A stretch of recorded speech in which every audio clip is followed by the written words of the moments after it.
नमस्कार, मी पंजाब डक हवामान अभ्यासक मुक्काम पोस्ट गुगळी धामणगाव तालुका शिरूर जिल्हा परभणी। आता जवळपास सांगायचं झालं तर 6 तारखेपर्यंत हवामान कोरडं राहणार आहे म्हणून हे अंदाज लक्षात घ्या।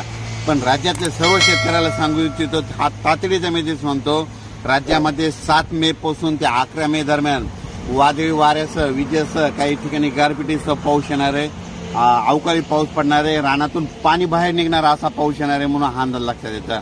विभागावाई बोलायचं झालं तर राज्यात सुरुवातीला आपण पूर्व विदर्भातून सुरुवात करू। राज्यामध्ये 7 ते 11 दरम्यान पूर्व विदर्भामध्ये म्हणजे खूप ठिकाणी शेतातून पाणी बाहेर निघाला असा पाऊस पडणार आहे, विजेस पडणार आहे, विजा असणार आहे, गारपीट देखील होणार आहे, वारा देखील असणार आहे म्हणून स्वतःची काळजी घ्यावी।